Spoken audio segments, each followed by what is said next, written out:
لله نحمده ونصلي على رسوله الكريم أما بعد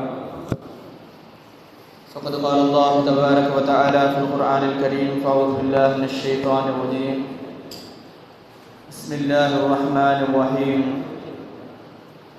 أليس الله بكاف عبده ويخوفونك بالذين من دونه ومن يضلل الله فما له من هاد صدق الله العظيم. وقال نبينا محمد رسول الله صلى الله عليه وسلم لا يؤمن أحدكم حتى أكون أحب إليه من والده وولده والناس أجمعين صدق رسول الله صلى الله عليه وسلم. سبحانك لا علم لنا إلا ما علمتنا إنك أنت العليم الحكيم. رب اشرح لي صدري ويسر لي أمري واحلل عقدة من لساني يفقهوا قولي. சங்கைக்கும் மிகுந்த மேன்மைக்கும் உரிய அல்லாஹ் தஆலாவுடைய மேலான நல்லடியார்களே,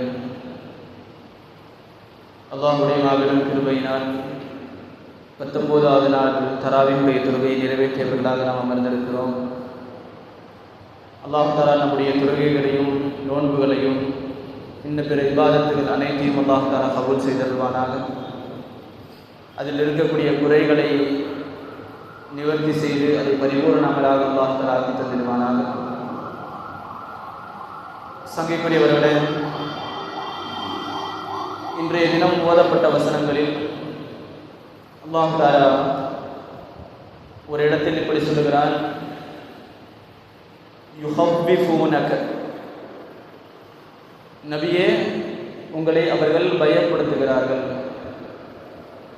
ரசூலுல்லாஹி ஸல்லல்லாஹு அலைஹி வஸல்லம் அவர்களை பயமுறுத்த நினைக்கிறார்கள் என்ற விஷயத்தை அல்லாஹ் தஆலா சொல்லுகிறார். இதனுடைய தஃசீரை எழுதும் பொழுது முஃபஸ்ஸிரீன்கள் சொல்லுகிறார்கள், இது 2 முறை இறக்கப்பட்டது. இந்த ஒரு ஆயத் 2 முறை இறக்கப்பட்டது. எப்படி சூரத்துல் ஃபாத்திஹா மக்கா மாநகரில் வைத்து ஒரு முறையும் மதீனாவில் வைத்து ஒரு முறையும் எப்படி இறக்கப்பட்டதோ அதே போன்று இந்த ஆயத் 2 முறை இறக்கப்பட்டது. ஆனால் அந்த 2 முறையில் அல்லாஹ் தஆலா சொல்ல வந்த விஷயங்கள் 2 விஷயங்கள்.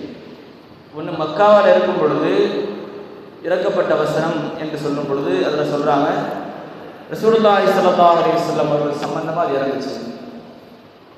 மக்காவில் இருக்கும் பொழுது காஃபிர்கள் பயமுறுத்தினாங்க, இந்த சிலைகளை நீங்கள் வணங்காட்டால், இந்த சிலைகளுக்கு எதிராக நீங்கள் நின்றால் இந்த சிலைகள் உங்களை அழித்து விடும் என்பதாக பயமுறுத்தினாங்க. இதை எதிர்த்து நின்னீங்கன்னா, இதை எதிர்க்கிறதுனால உங்களுக்கு பைத்தியம் பிடிக்கும் அப்படிங்கிற சொல்ற வார்த்தைகள் கூட பயன்படுத்தினாங்க. இது மட்டுமில்லை, மதீனாவிற்கு வந்த பிறகு ரசூலுல்லாஹி ஸல்லல்லாஹு அலைஹி வஸல்லம் அவர்கள் மதீனாவிற்கு வந்த பிறகு இந்த ஆயத் மறுபடியும் இறங்குது. அப்படி இறங்கும் பொழுது அந்த இடத்தில் அந்த ஆயத்தை கொண்ட நோக்கம் சையதுனா காலித் இப்னு வலீத் ரலியல்லாஹு தஆலா. எதற்கு அப்படி இறக்கப்பட்டது என்பதை சொல்லும் பொழுது இவர்களுடைய முதல் நோக்கம் நம்முடைய மார்க்கத்தை விட்டு பின்வாங்க வைப்பதற்கு இவர்கள் பயன்படுத்தக்கூடிய முதல் ஆயுதம் நமக்கு பயத்தை ஏற்படுத்தும். என்ன பயத்தை ஏற்படுத்துறது? எவ்வளவோ முயற்சிகள் இஸ்லாமிய ஹிலாஃபத்துகளில், கடைசியாக இஸ்லாமிய ஹிலாஃபத்துகளில் இருந்தது உஸ்மானிய பேரரசு. அதுவரைக்கும் பல தொல்லைகளை கொடுத்தார்கள், பல விதத்தில் பயத்தை ஏற்படுத்தினார். ஆனால் அந்த பயத்திற்கெல்லாம் கட்டுப்படாமல் போகும் பொழுது நம்மை எதிர்ப்பதற்காக வேண்டி அவர்கள் பயன்படுத்தி கொண்ட ஒரு விஷயம் என்னவென்று சொன்னால், ரசூலுல்லாஹி ஸல்லல்லாஹு அலைஹி வஸல்லம் அவர்கள் மீது இருக்கிற கண்ணியத்தை குறைக்கக்கூடிய வார்த்தைகளை கலிமா சொன்னவர்களை வைத்தே பேச வைக்கிறது. ஒரு ஆள் கலிமா சொன்ன ஒரு ஆள் உண்மையில் முஃமினாக இருந்தால் அவனுடைய நாவிலிருந்து பெருமானார் முஹம்மது ரசூலுல்லாஹி ஸல்லல்லாஹு அலைஹி வஸல்லம் அவர்களை குறித்த சின்ன ஒரு விஷயம் கூட, உதாரணத்திற்கு சொல்ல வேண்டும் என்றால், சையதுனா ஹுபைப் ரலியல்லாஹு தஆலா அவர்கள் தூக்கு மேடையில் இருக்கும் பொழுது, அது நீண்ட ஒரு வரலாறு, சுருக்கமாக சொல்லுகிறேன். தூக்கு மேடையில் இருக்கும் பொழுது உங்களுக்கு உயிர் பிச்சை தருகிறோம், ஆனால் நீங்கள் ஒன்றை மட்டும் செய்யணும் அப்படின்னா, என்ன செய்யணும் அப்படின்னு கேட்கும் பொழுது அவங்க சொன்னாங்க, ரசூலுல்லாஹி ஸல்லல்லாஹு அலைஹி வஸல்லம் அவர்களுடைய, அதாவது இந்த நிற்கிற இடத்துல ரசூலுல்லாஹ் இருக்கிறத நினைக்க சொன்னாங்க. இன்னைக்கு சர்வசாதாரணமாக பேச ஆரம்பிச்சிட்டாங்க ரசூலுல்லாஹ் பற்றி. ஆனால் ஹுபைப் ரலியல்லாஹு அன்ஹு இடத்தில் சொல்லப்பட்ட விஷயம், இந்த இடத்தில் இந்த தூக்கு மேடையில் ரசூலுல்லாஹி ஸல்லல்லாஹு அலைஹி வஸல்லம் அவர்கள் இருப்பதாக நீங்கள் சொல்ல வேண்டாம், நினைத்தால் போதும் உங்களை விட்டுறோம். அந்த இடத்தில் தன்னுடைய உயிரை விட மேலாக கண்மணி முஹம்மது ரசூலுல்லாஹி ஸல்லல்லாஹு அலைஹி வஸல்லம் அவர்களை நேசித்த ஹுபைப் ரலியல்லாஹு அன்ஹு சொன்னாங்க, என் கண்மணியின் மீது சின்ன ஒரு கீறல் விழுவதை கூட, ஏன் நடந்து செல்லும் பொழுது அவர்களுடைய காலில் முள் தைக்கிறது கிடையாது, அப்படி நினைக்கிறத கூட நான் விரும்பலன்றான். அப்படி நினைக்கிறத விட எனக்கு மௌத்து மேல் அப்படின்றாங்க. அப்படி ஒரு ஈமான் இந்த சமூகத்தில் இருந்து, அந்த ஒரு பிடிப்பு இன்னைக்கு இல்லை. நம்ம எல்லா இடத்துலையும் கேவலப்படுறதுக்கான காரணம் என்ன? ரசூலுல்லாஹி ஸல்லல்லாஹு அலைஹி வஸல்லம் அவருடைய அன்பு, அவருடைய முஹப்பத் நம்ம இடத்துல இல்லை. ஒருவன் அவர்களை பற்றி பேசும் பொழுது நமக்கு கோபம் வர்றதில்லை. உதாரணத்துக்கு சொன்னோம்னா, சையதுனா உமர் இப்னு கத்தாப் ரலியல்லாஹு அன்ஹு அவர்கள் எந்த ஒரு களமாக இருந்தாலும், எந்த நிலைமையாக இருந்தாலும், எந்த சபையிலும் கண்மணி முஹம்மது ரசூலுல்லாஹி ஸல்லல்லாஹு அலைஹி வஸல்லம் அவர்கள் பக்கத்தில் நிற்பாங்க. யாராச்சும் ஒரு வார்த்தை பேசிட்டா போதும், யாரை சொல்லத்தான் சொல்லுங்க, நான் தலையெடுக்கிறேன். இதுதான் விஷயம். இந்த இடத்தில் இன்னொரு செய்தியை சொல்றாங்க. அபூ சுஃபியான் ரலியல்லாஹு அன்ஹு உஹதுடைய போருக்கு பிறகு ரசூலுல்லாஹி ஸல்லல்லாஹு அலைஹி வஸல்லம் அவர்களிடத்தில் சமாதானம் பேசுறதுக்கு வர்றாங்க. என்ன சமாதானம் பேசணும் அப்படின்னா, நீங்கள் வணங்குறதை நீங்கள் வணங்குங்க, ஆனால் எங்களுடைய கடவுள்களை திட்டாதீங்க. அது மட்டும் இல்லை, அதோடு சேர்த்து இந்த கடவுள்களும் கடவுள்கள் தான் நீங்கள் சொல்லிடணும். இப்படி சொல்லிட்டீங்கன்னா எங்களுக்குள்ள சமாதானம் ஆயிடும் அப்படின்னு சொல்லி சமாதானம் பேசுறதுக்கு வர்றாங்க. அப்படி வரும் பொழுது அபூ சுஃபியான் ரலியல்லாஹு அன்ஹு அவர்கள் முதல்ல வரும் பொழுது எங்கே வந்தாங்கன்னா, அவர்களுடைய மகள் கண்மணி முஹம்மது ரசூலுல்லாஹி ஸல்லல்லாஹு அலைஹி வஸல்லம் அவருடைய மனைவியாக இருந்த உம்மு ஹபீபா ரலியல்லாஹு அன்ஹா வீட்டுக்கு வராங்க. மகள் தான், ஆனால் இப்போ கண்மணி முஹம்மது ரசூலுல்லாஹி ஸல்லல்லாஹு அலைஹி வஸல்லம் அவருடைய மனைவி. தந்தை வீட்டுக்கு வந்தால் உள்ளே வர வைக்கிறது வழக்கம் தான். உள்ளே வர வைக்கிறாங்க. இவங்க உள்ளே எதுக்கோ போகும் பொழுது வந்தவங்க என்ன பண்ணிட்டாங்கன்னா, ஒரு விரிப்பில் உட்காந்துட்டாங்க. வந்து பார்க்கும் பொழுது அங்கே உட்கார்ந்துருக்கிறத பார்த்துட்டு, யா ஹபீஸ், அசிங்கம் பிடிச்சவனே அப்படின்னு. யாரை பார்த்து? தந்தையை பார்த்து. அடுத்த வார்த்தை வருது, இந்த இடத்துல உட்கார்றதுக்கு உங்களுக்கு அருகதை இல்லை. காரணம் என்ன? அது என் ஹபீப் முஹம்மது ரசூலுல்லாஹி ஸல்லல்லாஹு அலைஹி வஸல்லம் விரிப்பு. அந்த இடத்தில் உட்காருவதற்கு தந்தையாக இருந்தாலும் சரி, ரசூலை எதிர்க்கிற ஒருவன் அங்கே உட்காரக்கூடாது.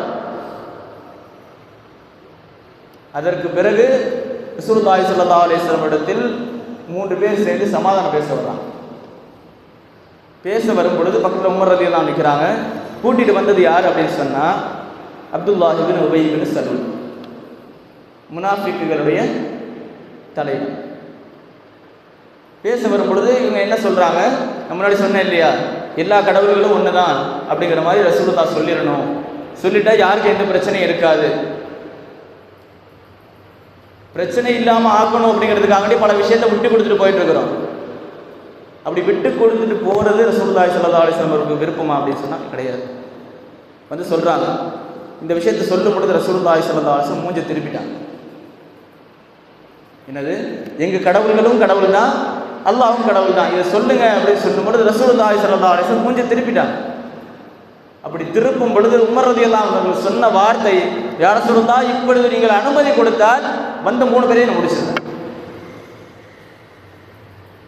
ரசூலுல்லாஹ்வுடைய சின்ன ஒரு முகத்தில் ஏற்படக்கூடிய ஒரு கவலை, ஒரு மாற்றம், அந்த மாற்றமே அவர்களுக்கு அவ்வளவு ஏமாற்றத்தையும் அவ்வளவு வலியையும் கொடுக்கும் என்று சொன்னால், அவர்களுடைய ஈமான் எங்க?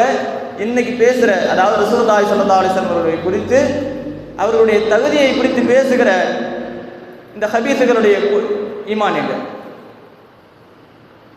இன்னொரு விஷயத்தையும் பதிவு செய்ய வேண்டியது, அதாவது ரசூலுல்லாஹி ஸல்லல்லாஹு அலைஹி வஸல்லம் அவர்களுக்கு நம்முடைய அகீதாப்படி நிழல் இருக்கா இல்லையா?